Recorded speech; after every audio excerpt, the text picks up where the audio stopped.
Yeah, man, I want to show y'all this damn. I want to show y'all this. As you can see, it's DawgFace, Streetlordz. I want to show y'all this Streetlordz and DawgFace.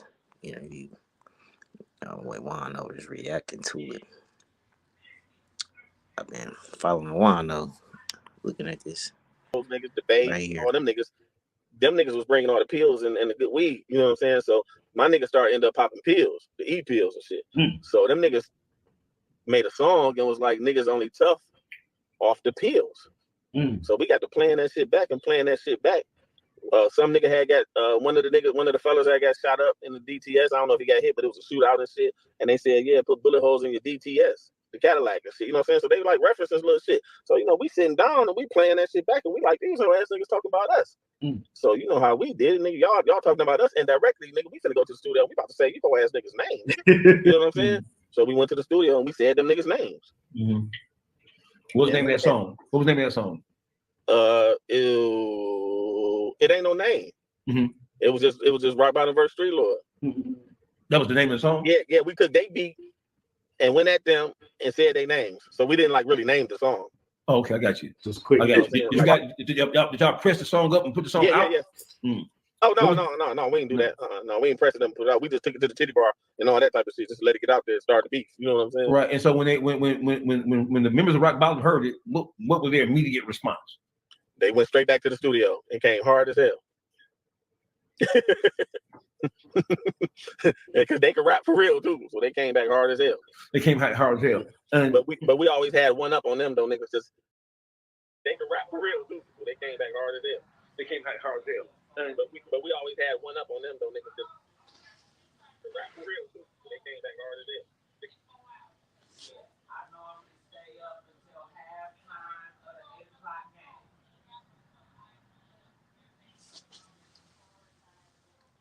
Yeah. What? So first of all, let's just deal with it. TC, members of the Streetlordz. How did the whole Streetlord movement come about? Okay, I got a right-hand man. Rest in peace, my nigga Brick, TC. He just died in his sleep in the Fed joint on Mother's Day, May the 12th, 2024. My nigga, since I was like 12 and he was like 8, or I was like 13, something like that. We've been mans, nigga, for the last 30, 40 years, 40-year friendships. He got some stepbrothers, or his daddy had babies by these guys' mama, like, you see what I'm saying? And so they was brothers. And so that is Yacht and O. You get what I'm saying? So Yacht had a lawsuit and was like, man, I want to do the rap shit. He tried to do the rap shit with some other Streetlord niggas before, but I guess one went to jail and something happened, but it didn't work. So when he got that lawsuit, he got hit off a motorcycle or something like that. And rest in peace, Yacht passed too, from cancer. So rest in peace, Yacht. But he got hit off a motorcycle or something, got a lawsuit, and he wanted to do the rap shit. So my man Brick, like, nigga, Jesse J, my man, nigga, J, my man Jay. So, he calling me like, hey, man, dog, I don't want to do the rap shit. But I had already had Joy Boy Records and X9 Films and all that. I was the CEO. I knew the CEO get the money. I always been on trying to be on the boss shit. I always wanted money. I know that when that deal come and that check come, it's going to the CEO. To the CEO.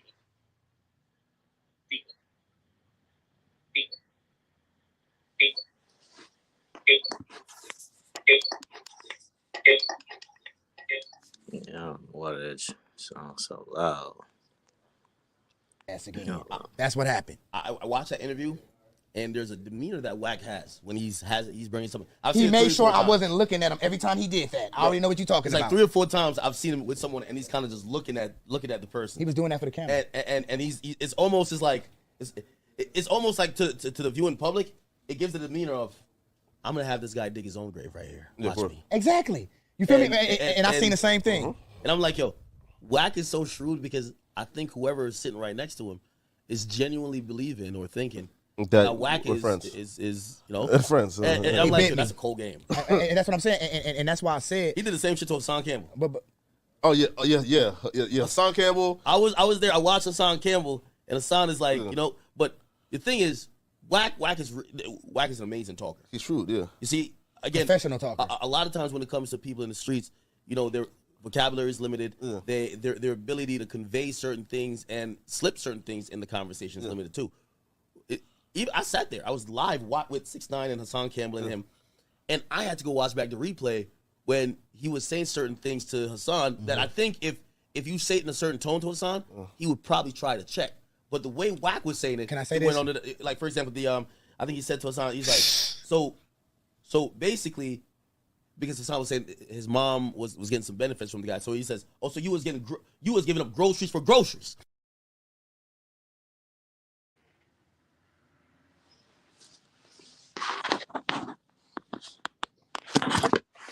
Yeah, that's basically Snoopy,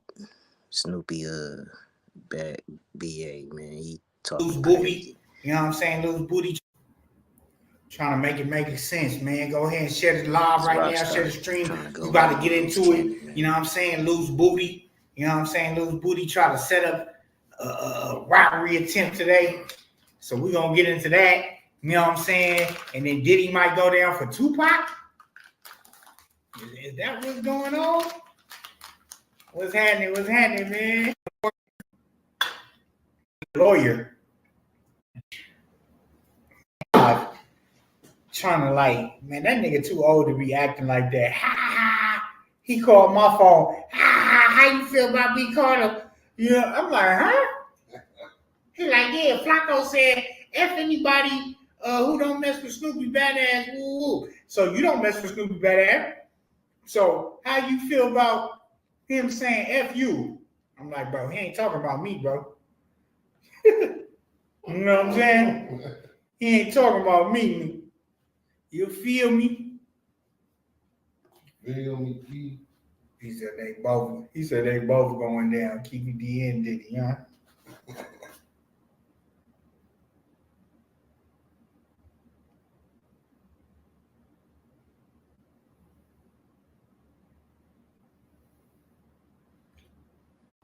You're crazy. So yeah,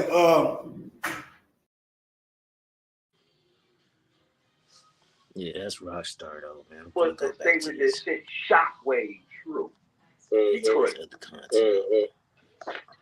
The general public don't really see. There's a lot of misinformation that has been disseminated about the relationship between the East Side Cheddar Boys and Streetlordz Cheddar Boys. There's misinformation about who started what or who started the name. There's misinformation about whether or not the East Side Cheddar Boys as a collective were really cool with the Streetlordz Cheddar Boys from the West. It was like a West Side, East Side thing, right? There's stories being told about Blade's relationship with, I think, so when it comes to the Cheddar Boys, East Side Cheddar Boys, and the Streetlordz, I think the two young gunners of the clique with Blade and Tough Tone. Tough Tone is still hated to this very day. I don't know a rapper in Detroit who is more disliked than Tough Tone, bro. Do you? No, not at all. So why does the public think? I don't know. I think Malik might have been the #1 rapper from that crew, though. Why is it so much? Is it so much information about the relationship between the East Side Cheddar Boys and Streetlordz? Because people don't really talk about it. So when stories have been told about it by people who really don't know, you guys never tried to correct it anyway. Why is it so much misinformation out there about what happened and what transpired? Because a lot of niggas dead. You know what I'm saying? And the ones that's alive that been indicted and been to the Fed joint, so niggas be mindful and careful of what they say. You know what I'm saying? You know, this shit closed, shit open. You know what I'm saying? A lot of shit ain't to be talked about, especially not on social media. You know what I'm saying? And how we look at niggas, if you ain't no hell of a niggas or no real niggas, well, we ain't gonna talk to you about it for anyway. You get what I'm saying? Who is you? We can let you think whatever you think, but you know. That's right. Just how it is. Right. So I'm going to get into some more specific questions, bro. And there's some things that you can talk about because there's a statute of limitation on some things. So some things you can't be. There's no possibility of somebody being incriminated. There may be a possibility of somebody being looked at a particular way, but as far as from a legal standpoint, some of these things, with the statute of limitations ran out. Yes, that ran out on site. Why does it seem like the major beef between the East Side Cheddar Boys and Streetlordz, why does it seem to the world that beef was demonstrated between Blade Icewood and Tough Tone more than anybody? Why? Well, take that back. It was Wipeout and Juan. That's the top of the totem pole on both sides of the fence. Or no? Was at the time when all this shit started to fall apart and tempers started to flare and issues started to happen, was Streetlord Juan the leader of the Cheddar Boys? That's the question. Was he a leader of the Streetlordz? The leader of the Streetlordz? Yes. No way possible if he came from up under us or came after us. You know what I'm saying? No way possible. So why does Juan was BFI? His name was Best Friend Juan. You know what I'm saying? When he came along, he was best friend Juan. So best friend, as in best friend from the East Side? I guess. I don't know for sure, but so you know what I'm saying. But there's no way possible he could have been a leader. We don't fuck with no leaders. We don't really fuck with no leaders. Either you're gonna be a Streetlord or you ain't. I would have to agree with that because when you see them moving around, they are. That's why people get mad when y'all get such credit to Big Meech or whatever. It ain't that Meech don't deserve the credit. It's that was like the Detroit way. How Meech didn't play none of his homies like employees. And plus, he wouldn't have been able to. He'd have been able to move like that, but it was clear that he was the boss. It would have been a little bit different in the city because you got crews where it's like all the successful crews, people are on the even playing field when it comes to communicate with each other. You know what I'm saying? That's just take Detroit out of it. Anywhere success is true, guys got to be able to communicate with each other on a mutual level. You don't be no leader, you know, right? So why?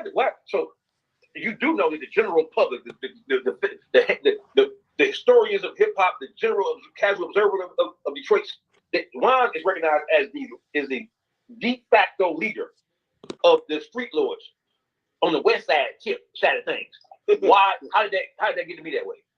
I ain't never came across nobody that thought that or said that. Hey, Jesse James, you telling me that you don't know that DawgFace wrong as hell right here because him and Juan had they both East Siders and they had their back and forth about the Detroit gatekeeper thing. Now I'm not just gonna get on DawgFace on this one because I understand where he's coming from, but the thing is after things started going bad, Juan was the one that kept his record label going. He put, before Kanye, he gave Big Sean his chance. And then I think he had put Lil Anguish out. And then he went back and signed K-Deezy. K-Deezy was Dirty Glove. And that was another thing. Juan had, the Streetlordz and Cheddar Boys and stuff was going through their shit. Juan had kept releasing projects under Dirty Glove that featured with most of the Cheddar Boys. And then he had signed a couple of the little homies. So I can understand how somebody may have that perception. But we know wasn't nobody looking at it like that, DawgFace. You putting a little mustard, a little syrup on the pancakes. People look at Juan like Juan is the king fucking Streetlord out of all Yeah. No, Let me take that back. Yeah, bigger than life, King Streetlord. That's who he is. But not over nobody. He's in like that's how they gonna look at Blade. That's how they gonna look at. Okay, clean it up because they help them understand. Because the way I saw it, that was a crew of bosses. That was a crew of bosses, man. I'll tell you something about Streetlord Juan. Me and Drummer used to work at Foot Locker. This like when we in high school, coming out of high school. He used to work at Ladies Foot Locker. Drummer didn't get paid that much, you know what I'm saying? So he used to steal all the Timberlands and all the ladies shoes as soon as they came out, stuff like that. And Streetlord Juan used to come in, cash him out with everything, and shit Streetlord Juan didn't do a thing, show up. I would come by the rest, you know what I'm saying? This is like when I first started getting money. My girl at that time, it wasn't a pair of shoes she did not have. You know what I'm saying? Which kind of went a long way because I was just starting to get money and my bitch was fly like the niggas was already. You know what I'm saying? Plus she was bad bitch. She was bad, bad attitude too. Me and her still tight, but we can't be having sex and stuff. We crazy about each other. Hey, everyone, man.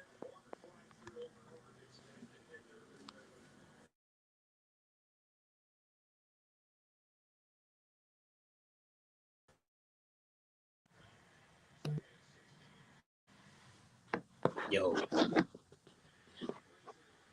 Hello. Oh, man.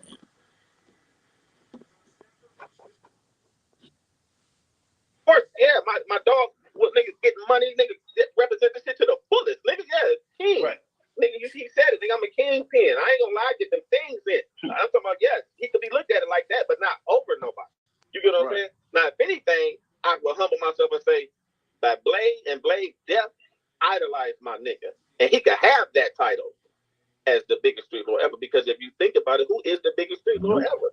Blade. As a matter of fact, the only people that got music with Cash Money Records at that time is the Streetlordz, E40, and Nori. Nobody else was able to get Cash Money features before and for another couple of years after. Remember, Jay-Z sent his feature in to be put on high. Couldn't get Juvie on his album. So it ain't just a money thing. That tells you a lot about their respect thing, because most of the other two people that Birdman allowed them to work with was major artists with. Yeah, man, this is juan-o. He basically reacting to the Streetlordz. The Streetlordz, Jesse James interview with DawgFace TV, DawgFace Calderon, DawgFace. He was saying on camera. crazy stuff. What in the is educational or meaningful or substantive about that going on there? You got niggas who supposed to be Crips and Bloods arguing with each other. That shit makes the Crips and Bloods look horrible, bro. Yeah, yeah. All the niggas who died. You looking at Whack 100 and Brick Baby. You telling me that Whack 100 and Brick Baby are the best examples or are the best people to communicate what the going on in California? I never said that. Yo, No Jumper is the worst thing that has happened to YouTube as it relates to the black experience. It's a cancer, period. And anybody up there playing a little WWE game with them all niggas, they all clowns. You heard Whack say, Brick Baby, your mama a hoe. Mama, right? Yeah. Right. What Brick Baby do about it? I don't know. But Brick Baby, he on social media talking about Young and Ace and Julio and them. And he talking about what Jacksonville ain't and what Jacksonville is. Nigga, how many Brick Baby specifically, how many you get online talking about when you came to Atlanta, niggas in Atlanta know that you big crippin'. Nigga, you was a pussy down here in Atlanta. They ran your ass about this mother and sent your pussy ass back to California where you belong with that other you got going on. You online sticking your chest out, but Whack 100 called your mama up. Yeah. Where I'm from, calling my mama a fighting words. Nigga, you want to see me about that, nigga. Yeah, that's crazy, but I'm gonna show you more from this DawgFace Ugly Money TV podcast. On camera. What in the DawgFace TV is educational or meaningful or substantive about that going on there? You got niggas who supposed to be Crips and Bloods arguing with each other. That shit makes the Crips and Bloods look horrible, bro. Yeah. All the niggas who died. You looking at Whack 100 and Brick Baby. You telling me that Whack? Why do you hate Whack? I don't hate him. Give us the whole. Well, give us a breakdown. So listen, when Whack makes observations about the people that he talks about, those are observations based on behavior that he sees them displaying, good, bad, or ugly. Okay. My observation, in my opinion, of Whack is based on Whack being a nigga and doing and playing favoritism. That's my observation. Whack the kind of who will call somebody a rat. He'll call Jim Jones a rat, but he cool with QCP. How's that possible? Whack 100 call a rat, but then you see him running with 6ix9ine. What tip you on? It's called selective gangsterism. You'll call him a rat who you ain't cool with, but a motherfucker cool with or got some business dealings with. They ain't no rat, but they did same type of rat ass type. They ain't no real. Whack ain't no real nigga. So you and Whack have never met or like had? I'll spit in Whack face. Whack a hoe. Oh, I'll put my finger in Whack ass. Oh,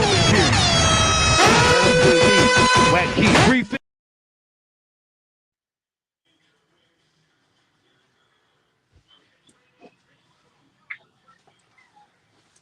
Yeah, that's DawgFace TV. He going in on Whack 100, No Jumper, and all them. But I wanted to show y'all this Blade Icewood and Streetlord Rook. Streetlord Rook, this little interview, little clip and snippet from I mean, people have been talking about it. I've gotten several calls about it. Maybe something we can do in the near future, you know. Yeah, do that joint like at Fox or part of the reason we never got in trouble. Marijuana indictment or just indictment in the state of Michigan at that time. I think it's been a guy bigger after that. It was a few guys bigger. May have had something bigger after that, but and the feds at the time said you touched how much money at that time altogether? They said we did like 40 million in 10 months. 40 million. No. And do you feel like that was an accurate number, or was it a little off because it was more or less?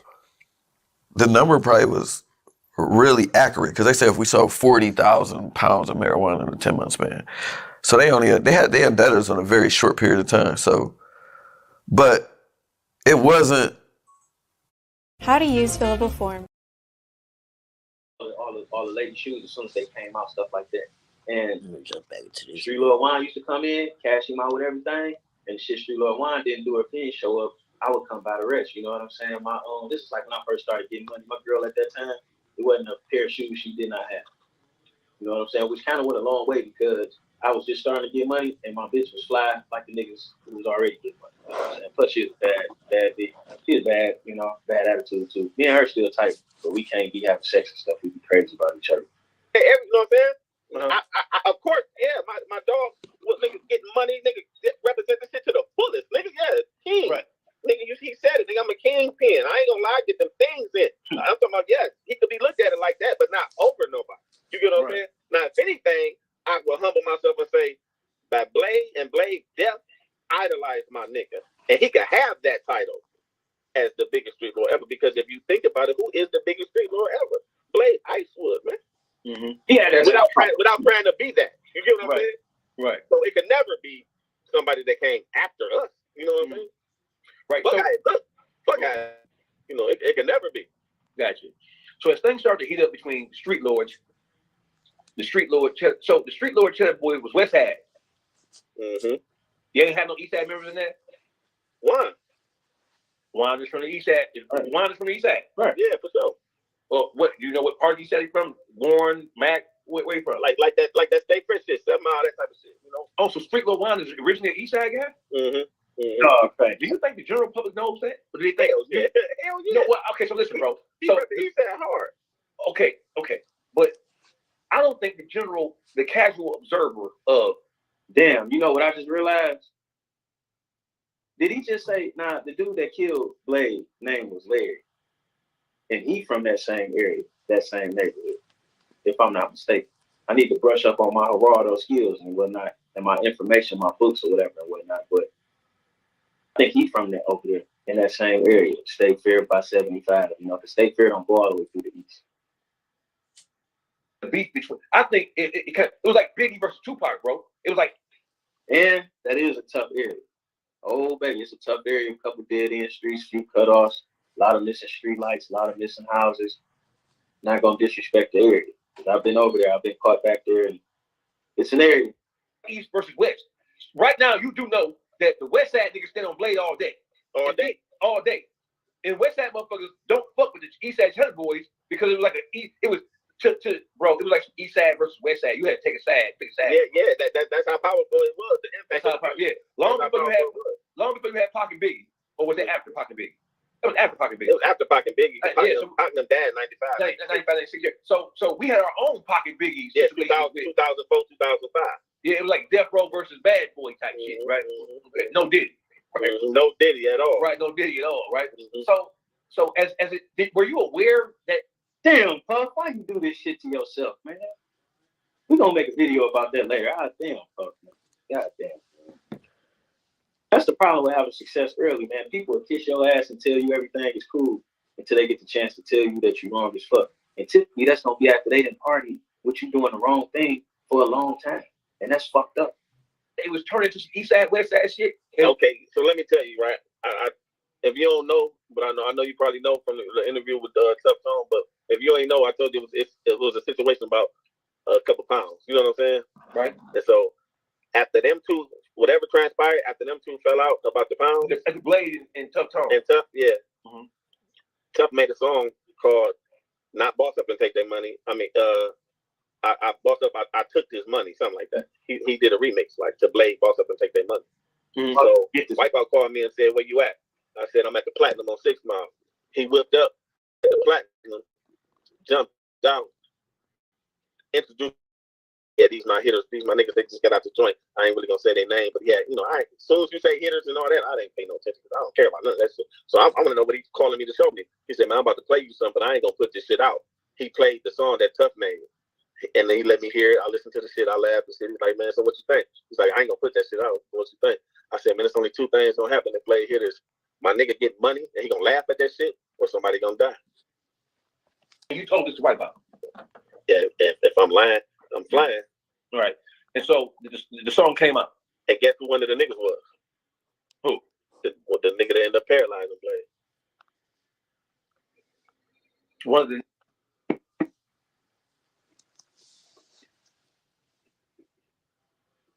And this is where the bullshit starts at. If y'all are $1 million niggas, if somebody in your crew does some dumb shit like run off with a bag,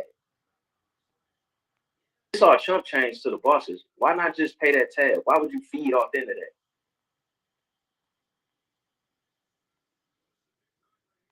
Shit like this kind of. Just start, embracing them, and we all started being cool, and everybody started having their own individual relationships. You know what I'm saying? And Right. we was all one. We was all one, but it still wasn't no name. So Right. as Wipeout was working on the CD, Blade went over there, another nigga went over there. So he had like 2 of them on the CD already before it was even done yet. You know what I'm saying? Oh, that's so the Cheddar. Well, eventually became the Eastside Cheddar Boy CD. Exactly. Okay. Right. So he can't finish the CD without me. He keep telling me I can't put it out without you on there. I'm like, okay. I'm in the streets. I'm running crazy. So he called me like, I got the song, go boy, and I say your name. You know what I'm saying? So boom. After them 2 already went over there, I'm like, okay, well they already done went over there. I might as well go. You know what I'm saying? So I go over there. We do Old Boy, and then I do another song with Breed. You know what I'm saying? And them. Mm-hmm.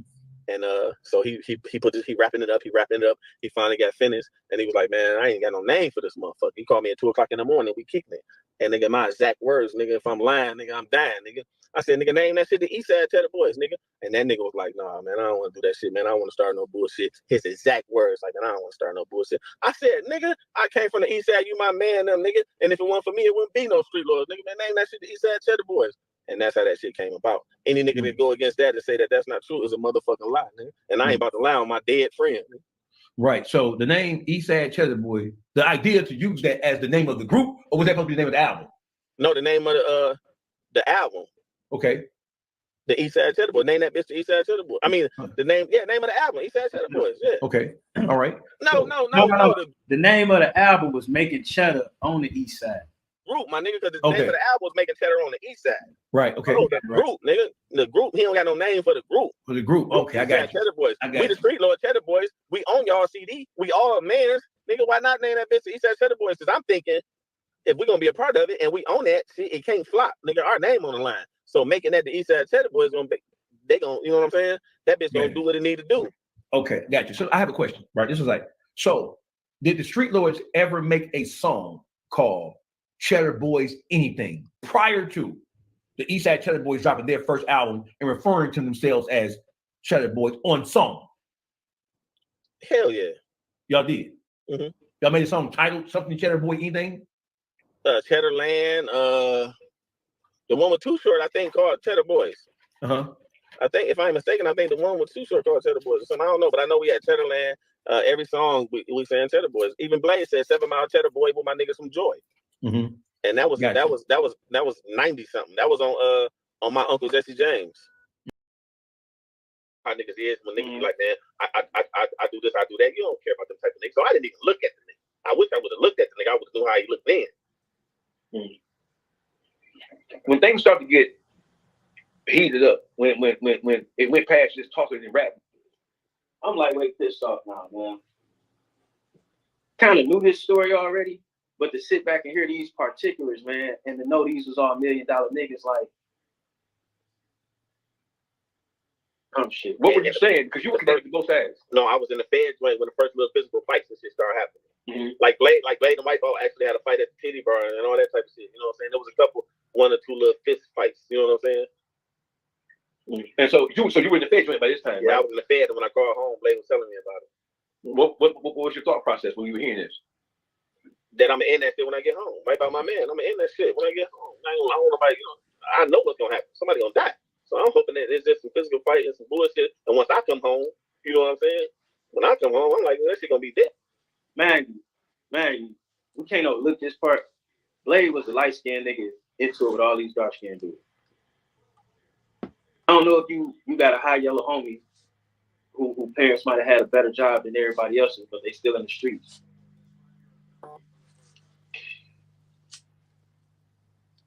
That's a whole nother factor within itself. Because I got a couple high yellow homies, and G Willikers got me.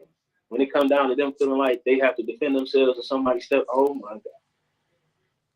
It's almost as bad as a mixed race person having their blackness challenged. They ain't gonna let that shit get that serious, get out of hand like that. And they both my mans, and I'm responsible for this and this basically.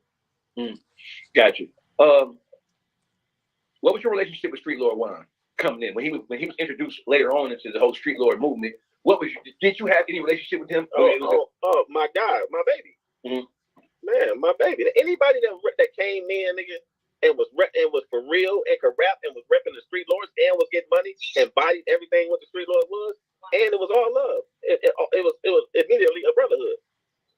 Got you. Look like that. In your video, you said Blade got backdoored. So backdoor in Ebonics, it means that you can't be backdoored by somebody who's not a friend of yours. You can't be backdoored by your op, because your op is your op. Your op is front door you all day to catch your ass, right? A backdoor means that somebody stabbed you in your back close to you and put you in a position to be harmed, period. Or neutered. Or harmed or robbed, stuff with it, right? Right. Without saying no names, is it true that Blade Icewood was backdoored by somebody he knew? Without saying any names. Without a doubt. So part B of that question is, people in Detroit look at Blade's death, West Siders specifically look at Blade's death, and just like the East Coast, the West Coast blamed Bad Boy for Pac's murder in Vegas. We know that the East Coast blamed LA for Biggie getting killed in LA. The Blade Icewood, Blade is more famous in death than he was in life. Blade to Detroit is hip hop Jesus. That's what he is, right? Oh my God, yes, sir. Yeah. So did Blade,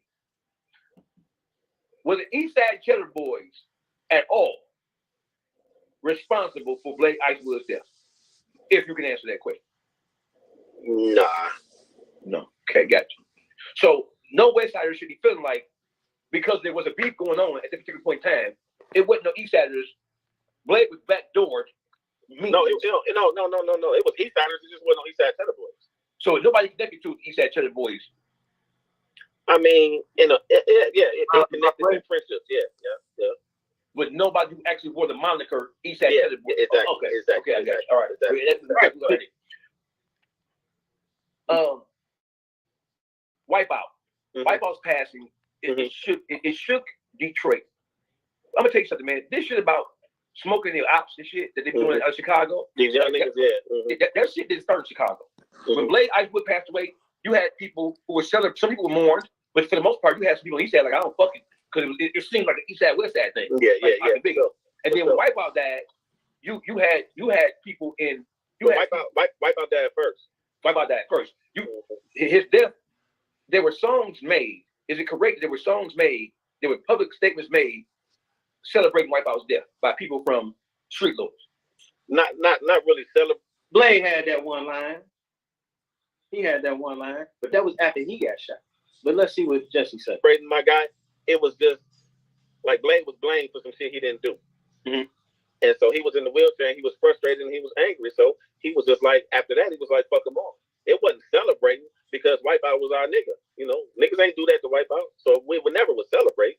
You know what I'm saying? But it's just like how Pac got mad and said, fuck Biggie, Pac, Jay-Z. You know what I'm saying? He said, for everybody. You know what I'm saying? So that's what Blade was. He was pissed. He in that wheelchair for something he ain't do. You know what I'm saying? And niggas left that shit on us. Niggas let that shit fall on us. The niggas know we ain't do that shit, but them niggas tucked their tail and fell back and let us reap all the fucking consequences that came from that shit. So there were people who knew that Streetlord wasn't responsible for Wipeout's death, and there were people who knew that Eastside Cheddar Boys were not responsible for Blade's death, but they allowed those. They allowed that sentiment to grow and fester and turn into a whole different thing. Yes, sir. Yes, sir. Was there anybody who do you think was in a position of knowing who do you think should raise? Do you look back at that now in hindsight and say, hey man, you was in prison when this happened, when the deaths happened, right? No, I was in prison when the fights was happening. I was home when Wipeout died, and I was home when Blade died. All right, so you said that earlier. You just said you said you couldn't wait to get home and you hoped that you got home fast because you knew it was gonna turn to somebody to get dropped. You were home, but when I got home, it didn't. You see what I'm saying? When it got home, that shit kind of tilted out. That's how Wipeout situation, RIP Wipeout. That situation didn't have nothing to do with us. So that wasn't nothing I could have controlled. But the perception was because of the back and forth. And of course, you're going. I mean, because if you got two factions going at each other, if somebody died, they're gonna think, okay, it was them. Automatic type shit, right? All right. But was anybody on the Cheddar Boys side? I mean, on the Streetlordz side, was anybody like claiming responsibility for Wipeout's passing? Not at all. Nobody made no statements. With no pillow talking with no bitches or nothing. No, not at all. None of that. Okay, I got it. Nobody had nothing to do with that, and nobody from our side know who did it. Niggas just know the stories just like anybody else. But no, I wasn't there. I never saw nothing, so I can't really speak on that. I can't say nothing because I wasn't there. Anything I say up here a lot. All I know is what the streets say. You know what I'm saying? I don't know who killed Wipeout. I didn't see who killed Wipeout. I wasn't there. Wipeout was my baby. Rest in peace. I try to rep him as much as I can rep Blade. But you know what I'm saying? I don't know who did that shit. I ain't seen who did that shit. If I say I saw something, I lied. You know what I'm saying? I'll be lying. You know what I'm saying? Okay. So doing your video that you made announcing that you were available for YouTube interviews or podcast interviews, you made mention the backdooring of Blade. You made mention the backdooring of Wipeout. So both Blade and Wipeout died as a result of being backdoored by people who they knew? No. That was clickbait. That was clickbait. Okay. That was clickbait. You know how it is. So it's some truth to some of the situations, but it ain't no truth to it. And so I was going. I was going like nigga. I'm trying to build up my podcast run. Nigga, tune in, nigga. You want to hear something, nigga? Tune in, nigga. But ain't nobody tell no bitch ass niggas to be watching my page, nigga, and sitting back and dissecting what the fuck I'm saying to my fans and to the public, nigga. You know what I'm saying? Hey, like I'm about to get it. Like I'm about to get on fucking YouTube or a fucking podcast and say who did this or who did that. First of all, bitch, I don't know who did nothing to Wipeout. I wasn't there. I ain't see nothing, nigga. I wasn't there. You can put a lie detector on me. I ain't saw shit. I'll be lying, nigga. That'll be perjury. If I say I saw something, that's why a motherfucker ain't got nothing to worry about when it comes to me, because it was a goddamn lie. I wasn't there. I ain't saw shit. So as far as Blade shit, Blade got backdoored, and about who we'll never know, but he got backdoored. Yeah. So but you ain't gonna say. Oh, most definitely not gonna say. We're gonna. So I have something even more important than that. The nigga that killed Blade in jail, and they ain't gonna charge him with the murder because he already in there on murder. The state of Michigan don't waste money. If you got a natural life, ain't no sense in them taking you back to court on something else. Like Michigan is like northern Texas. In some ways, we're a lot more conservative in Texas. Like you can have a duel with somebody in Michigan as long as both of y'all guns is registered to y'all. Ain't nobody going to jail.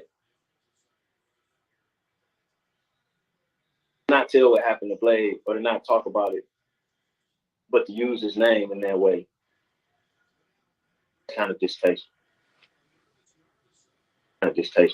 Like I can't say we rep for Blade, but I don't know if we represented the proper way. I would be remiss if I didn't admit to you, by me being a YouTuber,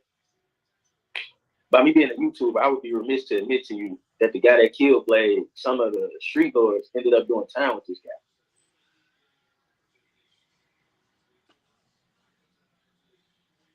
So now, what I don't know, because they didn't say the dude's name, is I don't know if the same dude that paralyzed Blade is the same dude that ended up killing Blade. But then it's pretty clear that it was a backdoor because Blade had that new Range Rover had just came out. And, he was riding, pulling up, stopping here and there. And his driver got out the car and ran him. The shit went down. That's suspected that would happen. As far as the backdoor play goes, I don't know because from my own investigation, Blade had put the word out that he was going to fuck Dawg up. And Dawg had it out there that he was waiting to see him. So from my understanding, they both had already made threats at each other. Important to that is you drop your advertising, your marketing strategy. Hey, I got this, that, third. I got the details for you, right? The next day you came out with a video talking about somebody called you. Did somebody really call you and complain to you about what you said in that initial video? Yes. Another bitch ass nigga that ain't called me in years called me acting like he really want to kick it with me or holler at me on some my nigga type shit. But the call wasn't that. It wasn't original. The call led right into, damn man, I saw your video. Like damn man, like you showed me, man, damn man, like dog, why would you do that? Hold on, Jesse. Mm-hmm. Is you gonna tell us who this bitch ass nigga your words was, or you gonna remain silent on that? He was a street lord. So there was a street lord called you and told you, hey, we just seen what you saying, and don't play it like that because. God damn, Jesse. For the record, now y'all know I'm a YouTuber, and y'all know how I get down on here. I can't be.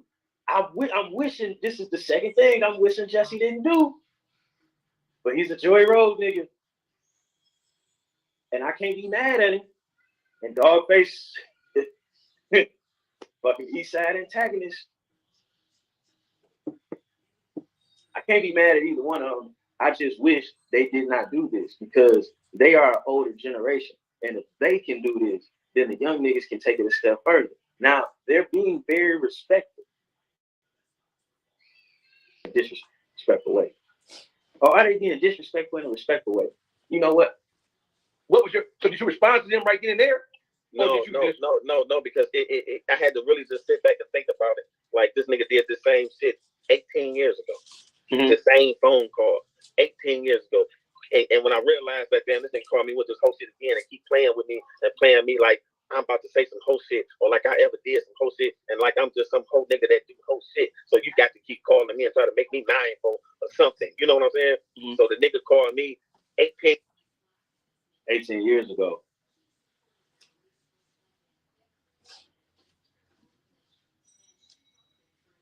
Talking about when Blade died.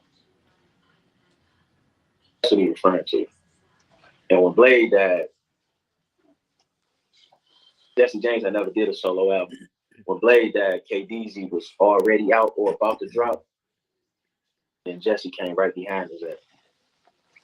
10 years ago, doing all that bullshit with the Wipeout and Blade shit. So I tried to end that shit. You know what I'm saying? I tried to put an end to that shit. So me being a real nigga, I said, man, I'm gonna put this shit on my back. I'm gonna say, RIP Wipeout and RIP Blade. You know, tell the boys forever. You know what I'm saying? So I'm trying to end this shit so we can move the fuck on. You know what I'm saying? Mm-hmm. And so the same nigga called my phone and said, why would I say RIP Wipeout on the same song as I said, as I dedicated to Blade? My Blade Said What Up song. And that was 18 years ago. 18 years ago. Questioning me why I did some of the realest shit ever. Mm-hmm. Like it was wrong. The realest shit ever was like I did something wrong. You get what I'm saying? So 18 years ago, you made a song. In the song, you said RIP Wipeout and RIP the Blade. And Share the Voice Forever. Share the Voice Forever. And the same person who called you after your video that you made 3-4 days ago called you, the same person who questioned you about why you would do that, why would you say that on the song. Why did they question you? Because it would be war or it supposed to be ill feelings? For back then or now? Yeah, back then. I don't know, like, you know what I'm saying? Like I guess, you know, certain niggas just, since Blade died, just took like, we did this to the Wipeout shit. Like, I mean, you know what I'm saying? Like, they just took a side, like, Wipeout wasn't worthy of me saying RIP to. Hey, Streetlordz Jesse James. And when you came back the day after, you dug in Streetlordz Juan ass by name.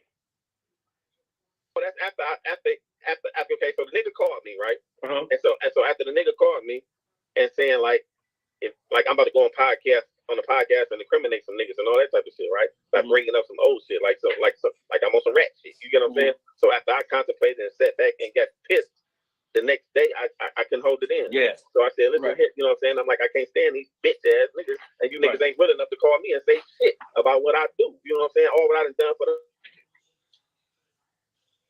So I made my video. Before you go on, I asked you who that person was 18 years ago who called you and said, why would you say RIP the Blade and RIP the Wipeout the same song with shit you on type shit?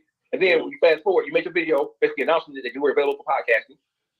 And then you received some backlash about what you said in terms about telling stories. Yeah, I guess the clickbait. I guess the clickbait, right. The claw was about the clickbait. Right, the clickbait. Because I ain't say nothing wrong, but the clickbait is what. Now this is where this get funny at. And Jesse James, he playing a dangerous game. Well, I guess it ain't dangerous because he obviously willing to deal with what comes with it. But bro, the clickbait part. if I'm reacting to this video, if I put some shit in there like Jesse James told DawgFace fuck off, and I know that ain't happened, but I put that in the title.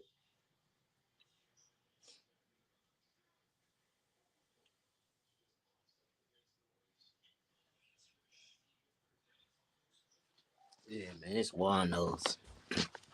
Go subscribe to juan-o, man. I'm reacting to this juan-o. He reacting to this DawgFace TV. Jesse James,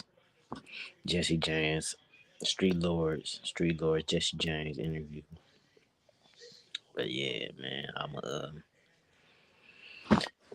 just sitting back, peeping game, seeing what's going on. I ain't got too much to say. Yeah, I'm just basically trying to see what's going on, what he was talking about. I got another video I want to show y'all too though. That he was or just watch this real quick. They came hard as hell. But we always had one up on them though, niggas. Just like we was some real street niggas. I ain't saying they was not street niggas, not no hoe niggas. I would never say that. But we was straight up real boss drug dealers, like big time niggas. You know what I'm saying? Thousands of pounds every 2 weeks. We get money. Them niggas was working at Throwing Up a Valley and Sam Club. So in my mind, nigga, you can never fuck with me, nigga. You got a job. Mm-hmm. That's why on that one song I said, I'm gonna walk up at Throwing Up a Valley and I'm gonna smack Big Kirk fucking clerk and wipe my rims off with your manager, sir. Rocks off. I took his work. He say I ran off with it. Found a spot on Linwood and said Bathgate in it. You know what I'm saying? Because them niggas had jobs. And you can never fuck with us if y'all got jobs. We getting money. Mm-hmm. Right. The fact they was getting money. I gotta shout that out. Them niggas had lowriders and cars with hydraulics on them and shit back in the gap. They was getting money. I don't know. They was getting money. Not to say Rock Bottom was broke, but they wouldn't get money like that. They wouldn't get. Ever become. This also why Detroiters, when y'all be talking everybody. Now I got mad respect for Big Meech. He knows some of my people. He the man. He put it down. But this is why Detroiters get a little upset when y'all talk about him like he the end all be all. It's been so many $1 million crews in Detroit. I'm talking about when you would see them guys out. Well, Blade was like the front dude, but they all had money. You couldn't tell who was the boss. The same thing with them East Side. Well, the East Side dudes was a little different because you could clearly see that one had more than the other. It showed a little different with that specific crew. Maybe Dawg just had that much more money than everybody else, or maybe everybody was younger. I'm not sure. But with that specific crew, the other one he talked about, it did show. Yeah, but Cash, I'm trying to go live on that other page too. Hold on, let me show this other video. Yeah, I do. You know what I'm saying? I don't got no filter. You know what I'm saying? When I've done my research on you, it is nothing good, right? I said, man, cause sometimes you gotta scratch your head in some of this shit. So I'm looking for the good that I heard associated with you. It was still gangster shit, right? No, and that's some shit. Yeah. The good I had heard about you was street code, street ethics, like nigga, loyal, courageous, never backdoor none of my friends, never betrayed none of my friends, that type of shit.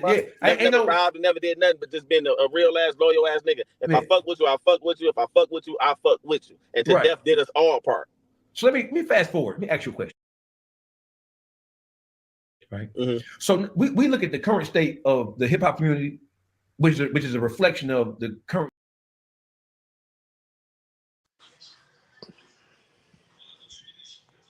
Again.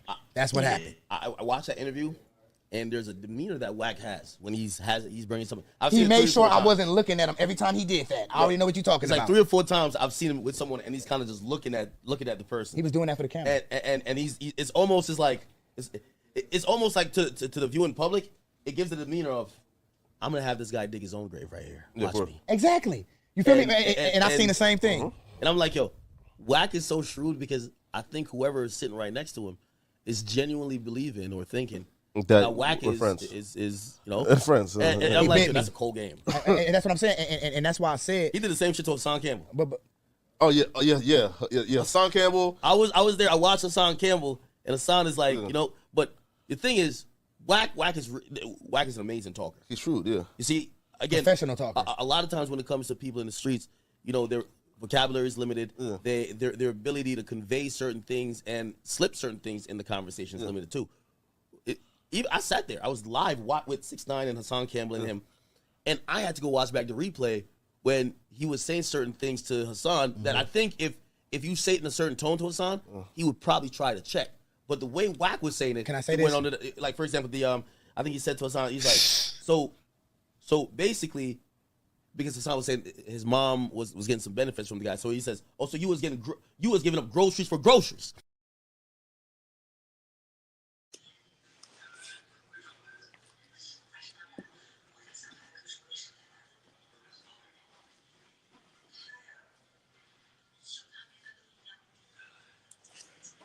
Yeah, I'm gonna start a new live.